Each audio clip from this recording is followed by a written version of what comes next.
Welcome to Easy Peasy Books, From Author to Authority, the lively and engaging podcast for business professionals who've always believed they have a book in them. I'm your host, Jillian Whitney.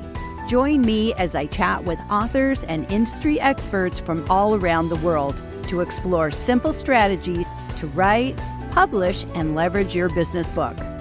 Whether you're an entrepreneur, executive, or an employee, this podcast is for you.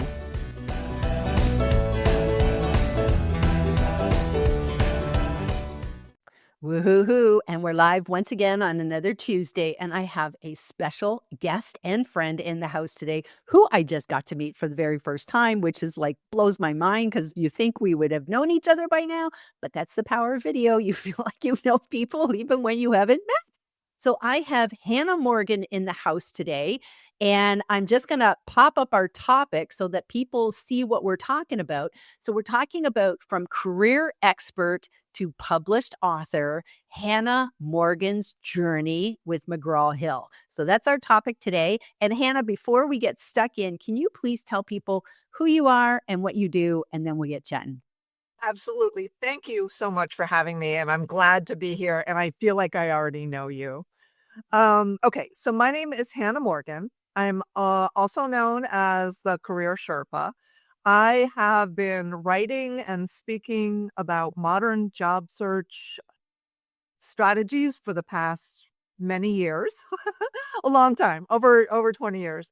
And when I got started, there was nothing online. It was only in books to help people with job search. So myself and a bunch of other resume writers really sort of built all of the content that was online. And I've remained friends with those resume writers and career coaches and recruiters ever since. And collaboration is the name of the game. I really am a strong believer of that in any business getting started. So I have been fortunate to be named by LinkedIn as a top voice in job search and careers for the content that I created back in, I think it was 2019. And ever since then, I've just continued to do what I love doing, which is dispensing actionable career advice. Brilliant, brilliant, brilliant. So you have the honor of being one of my few guests that has come on that is had a traditional book deal. Most of us are self-published, which is absolutely okay. But it was just so wonderful to have this opportunity to talk with you, Hannah, about sort of being on the other side that like kind of everybody dreams of one day. McGraw Hill is like nothing to sniff at. That's one of your big traditional publishers. So let's just kind of, pull back the layers and talk about how did you even get this book deal? How did it all start? Yeah. So I have to say, this book was published in 2014. The Infographic Resume. I'm trying to see where McGraw Hill is on here. It's probably on the spine. Anyway, 2014. So prior to 2014, I had been doing a lot of presentations at conferences. And of course, I'd been writing consistently about job search. But the topic that I had been consistently talking about was online visibility. And so that meant having a social media presence. That might mean lots of different things. And that was what I was speaking about. At all these career conferences, there was also another conference that was not career related that I spoke at on the same topic. And so that caught the attention of one of the editors at McGraw Hill. I don't even know if she's called an editor, but we'll call her an editor. And she contacted me out of the blue, just through email, and said, Hannah, I'd love to talk with you about the concept of writing a book. And can we set up a time to talk? So I'm like, okay. So we spoke, and she did not have a firm idea about what she wanted the book to be about. We were talking about online visibility kind of stuff, and I think it was probably a joint decision that we settled in on the infographic resume. So after that, Awesome. So maybe backtrack. Yeah, go ahead. No, go ahead. There's a little bit of a lag, and I think my computer is slow, so I apologize. That's okay. That's okay. We're always good. That's live and it happens, so it's not a big deal. So maybe just tell us what is sort of your book about because I think that helps too. So the infographic resume, that's kind of like it's totally different, which I think maybe that's another thing with book rating. You wanna have a book that's different because it's if it's the same thing, then, like, what makes your book different? What makes you different? So, give us a backstory of what the whole infographic resume even is. So an infographic resume, and there's back in the day when I wrote this, there was a lot of conversation around alternative resumes. An infographic resume is a visual representation of your work experience. Of course, there's text on it too, Mm. but it includes pie graphs and um, sliders and pyramids and infographics with data, like little call outs. So different ways of presenting your achievements rather than all text. I don't even know if anyone can see this, but this is sort of an example. Um, so the the what was going on was it was an employer's market, meaning that there were a lot of job seekers in the marketplace that were trying to get recognized, and, the standard resume wasn't doing it. So, there were a few people, mostly in the creative space, like marketing, that started using these, and so I picked up on it, and I talked to a lot of them and asked to see their samples, and so it was a way for job seekers to get noticed that was sort of outside of the box, and there was a need for that back in 2014. Oh, by the way, there's a need for it again now.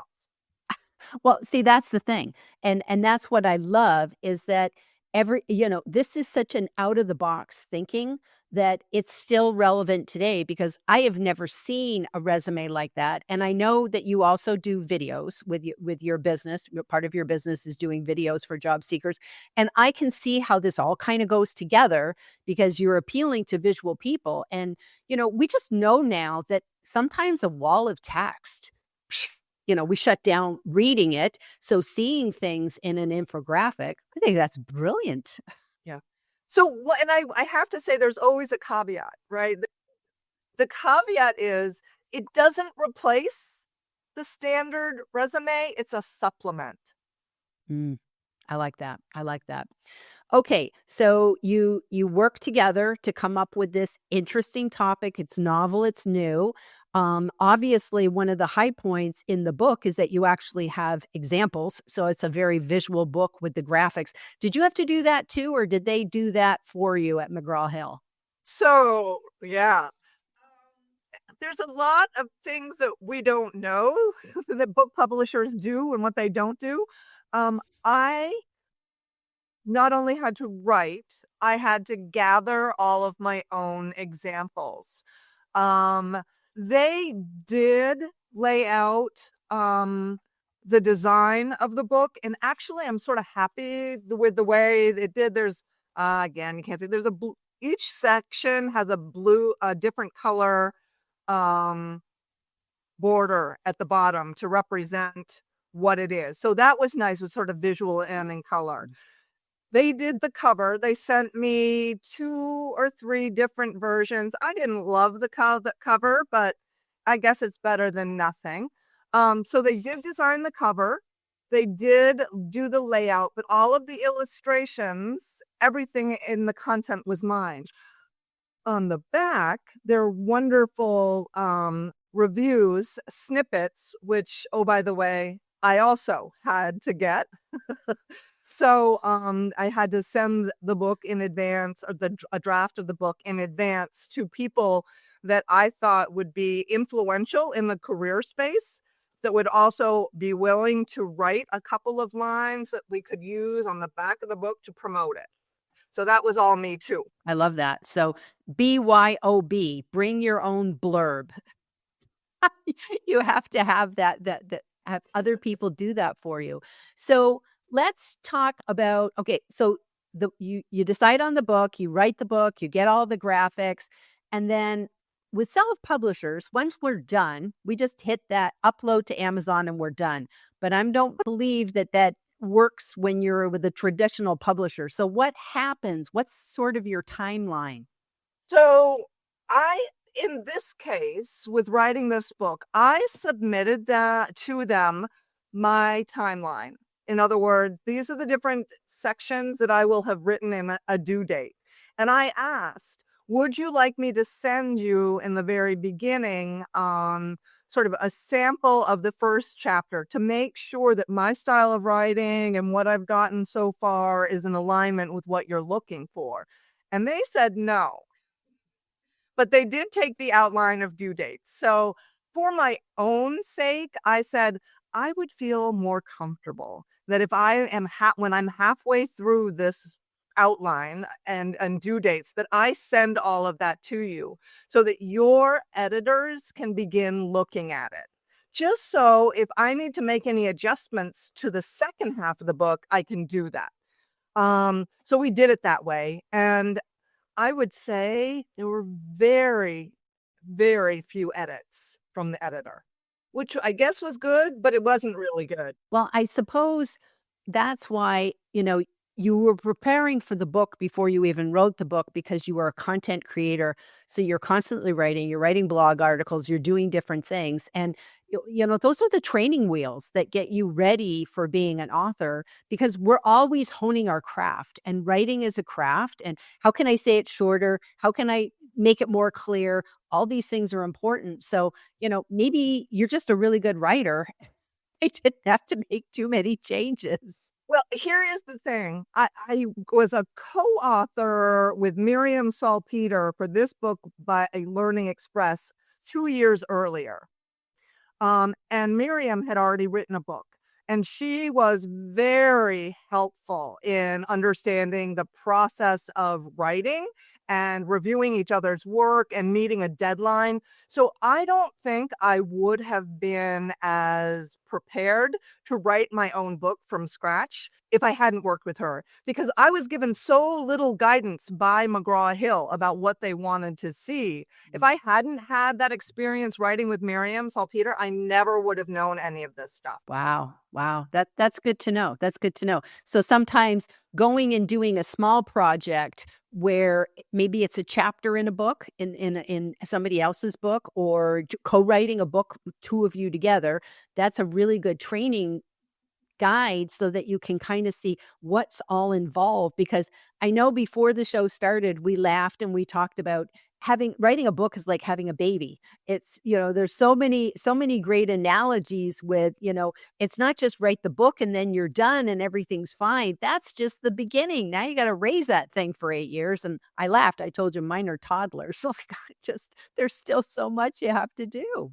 There is. So one of the reasons I believe the McGraw Hill contacted me was because I had my own blog. I was sort of well established on social media at the time. I had a lot of followers on Twitter. I was very active on LinkedIn. So I already had a lot of that social media presence. When I asked them what they were going to do to market the book, they're like, oh, we've got a great idea. We're going to create this mock-up of a infographic resume for Einstein or somebody like that. And we'll use that as promotion and we'll give you bookmarks. And that was it. The rest of it was up to me. They did nothing, nothing. They put it in their McGraw Hill catalog of books so that libraries and schools could order it. That's about it. And I had to buy, they gave me 100 books maybe. So if I wanted to give gifts to books to all of the people that contributed to this, I was going to have to buy my own books from them to send to the people that were beyond the first 100. Wow, wow. Did they at least give you an author copy rate or do you have to get it at retail? Small discount. Wow. Wow. And that's so much of your marketing, especially like if you're on a podcast. I know sometimes people will send me their book before a podcast and, which is always very nice. It's not required, but there's just so many times where your book being, a gift really can open doors for you, especially if you want to do speaking. Right, and it's not that expensive of a book, right? I could have bought a lot of different, a lot of my own copies to do that, but it just 100 books? That goes quick. Absolutely, absolutely. So, okay, so we've talked about the marketing. We talked about, who approached who. What are some of the things that you're like, I had no idea? Like, what are some of sort of those big lessons that you learned that you were actually really surprised at? I'm still surprised to this day that they didn't do more to market the book, to promote the book. Um, I getting me just introducing me to people, or whatever. There what that to me was the biggest surprise. They did have me talk to somebody who was in the marketing department, who actually I went to college with, which is a really small world. But even when I knew the person in the marketing, she still didn't do anything more than what she was gonna do. Um, Wow. I the time frame moves quick. Like, they want this out the door as quickly as possible, and so I think my deadline for myself was maybe 9 months, but then beyond that, they moved really quickly on their part to get it published and out the door. Um, all of the releases I had to get, so there are over 100 images in here from people. After I had started the process of screen capturing their stuff, I had to then go back and get all of the permissions from all of those people whose resumes I was using. And I had to do that. So there's just a lot of legwork. Um, That's an eye opener because I think people think, "Oh, I can just Google any graphic and throw it up." But it's like, no, you can't. And, I know recently with one of the books I did, that it's like anybody who took a photograph at the conference, I had to go get the permission of the conference photographer and make sure he was okay. We had another visual because we had a sketch note artist and she was doing a visual. I had to get her permission. And it was just like, wow, like it was kind of one of those things. I didn't know what I didn't know until all of a sudden it was like, I wonder if there's any legal ramifications before I do this. So that's good for people to know too. I like that. It's good. So I'm gonna go ahead and pop over and see if we have some see if we have some comments here. So we have Jeff Young is here and he says greetings from hey, Jeff. self-publishing with help from Jillian. He's in the front row. Everybody knows Jeff. He's great. He's ready to hear Hannah's publishing journey. So that's wonderful. Thank you, Jeff. David Koss is here. Hello, good afternoon. And he says, welcome, Hannah. So you have friends. You have friends and fans. Hannah has over 300,000 followers on LinkedIn, and I am pleased to be one of them. Oh, isn't that lovely? That is lovely. And Hannah, this is probably something that's really, really important is having the audience before you write the book. Because I think a lot of people, they go, I'm going to write a book and it will make me famous. And that doesn't happen. So, how did you build? Like, this is a huge base. How did you build 300,000 followers?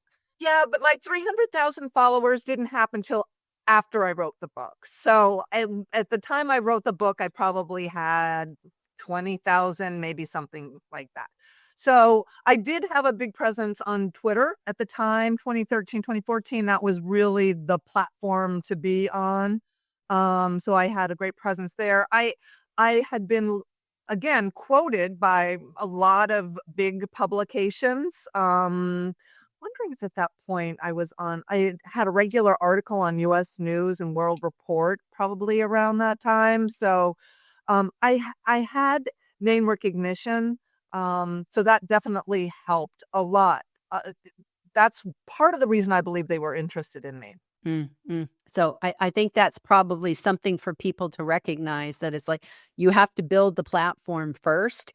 And then if you want to, basically you were lucky they found you. But for others who are thinking, oh, I'll just do a query letter and I'll do a book proposal for, Penguin or something. It's like, well, if you've only got 100 followers, it's probably, you're not showing that you're going to be able to sell books. And I think they look at you as much as they love your book and what the idea is, at the end of the day, they have to make money or else what's the point? They're not just publishing because they think you're cute. No, no. And that those are such good points. Yes. And David says intriguing concept, especially for visual careers. Is this infographic only for particular kinds of jobs, or would you say, Hannah, it could be for any kind of job? When I wrote this book and I was doing my research, I found examples in almost every occupation from customer service through CEOs, right? And everything in between. But when I did more research, it was evident that people in creative fields, marketing, designers, they already had the skills to create these documents, the infographic resumes. So they were the first to really get started with it. But as they became sort of more eye-catching and more people heard about them, they would contract and ask designers, in other occupations to do it for them. That makes sense, that makes sense. So they're kinda like the outliers, which, they're always gonna be the first. It's like the people who buy the brand new iPhones. They're always gonna learn about it first, which is good. So do you see this comment from Jeff? He says, "Hannah, how do ATS systems react to an infographic resume?" And if you can back up, tell people what that even means, because not everybody might be aware of a ATS. So the caveat that I said earlier was that the infographic resume is a supplement to your resume, really has to do with this. When we submit a resume online through an applicant tracking system, like in Indeed, they ask you to upload your resume, or on LinkedIn, it asks you to upload your resume. That has to be a text document. Has to be. The applicant tracking system, ATS, cannot read images or graphics. So we can have an infographic resume in our LinkedIn profile. Great way, put it in the featured section, right? Great. Throw it out there. But when we apply to jobs, we have to use an ATS friendly or an a resume that applicant tracking systems can read, and that's text. This is great for networking if you're going to be meeting with somebody, or they're even great to bring along when you go in for an interview to help give them, the interviewers, a better perspective of who you are. So a supplement, not a replacement. I love that. And, to be honest with you, I'm a very visual person. So I know even when I do, like if I'm preparing to speak, I would rather have a drawing and look at that drawing. And then I know what I'm talking about than having a long list of bullet points. So I could see that it would even be something like, okay, I'm going to just have that up on my screen. So the interviewer, if I was doing a virtual interview, and then I've got all my talking points because it's like, oh, okay, there's a little, Yeah. bar graph and it's like showing 30, 40, 70. Now I can talk about, oh, and when I worked with the team, we did this. So I could see it for so many different reasons. Just it's great. And I think Mhm. a lot of us are visual learners. We're consumers. We consume content visually. So it would even be a good thing if I was newly unemployed and I wanted other people to be looking out for jobs for me, sending that resume, then they might be more aware of, oh yeah, Jillian would really be good at this because look at all these like little cute marketing things she's done or something like that. Yeah, absolutely. Absolutely. So David said, "Did you have an editor review prior to submission?" So you said they kind of were like, "No, we'll wait," but you were like, "No, I'd really like you to see it." So I think you've kind of already covered that. You said at the halfway mark. Okay. I honestly don't know Okay. what they did because I didn't get much feedback back. I got as I said, very little feedback. I think it was all like each page sort of each resume followed sort of the same format. So I guess I did well in structuring each chapter so that it flowed and made sense, but very little corrections, and I did not have it edited on my own prior to going to them. Some people may do that because they want that, but I just relied on them to do the editing. I love that. I love that. So Tina Jarvit is over in Brussels, Belgium, and she says it's a small world and it's important to make people care about you and your world. And then she also adds, I didn't know you had a book, so good that you came to the live. So that's probably the biggest thing, Hannah, is that we write these books and our book is still relevant. Like your book, it's as relevant today as it was, in 2014. So what would you suggest, down the road now? How do we keep reminding people that we have a book? Because people might not know. I You know what? If I were really great, I would always be promoting my book. But it's almost like networking. We get tired of doing it after a while. So that's a really good point. You think once you this is true with anything we do, right? Oh, I put it out there, it'll take care of itself. But it doesn't. It needs our constant attention and nurturing. So I think, you know, it's up to every person who publishes a book to have something in their monthly calendar cycle that is promoting the book. Um, I think you get tired of it after a while. I'm tired of talking about the But I think that the hard part is I think there's sometimes, "Oh, I'm being too salesy. I keep talking about my book, my book, my book. People are getting sick of me."